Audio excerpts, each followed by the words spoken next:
आज बड़ दुनिया रे होची बड़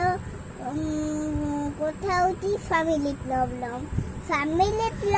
भीतर स्वामी स्त्री को झगड़ा मुख्य समस्या रही स्पेशल फील करंतु थाकू मन कथा टे बुझिया को चेष्टा करंतु जाकि गैलरी उठेबा गोड़ हाथ घसी दबा जाकि गैलरी उठेबा गोड़ हाथ घसी दबा अपना लंबा चुटी रखे लंबा चुटी होने के स्वामी माने नाक गुलु गुली करके पुरेबा तापर यदि न उठिबे सीधा रहू बेली खट तालू पकई देबे देखिया जल्दी उठेनी धंदा चले जो गे लिया भी उड़ा तो गेला करी उठाव।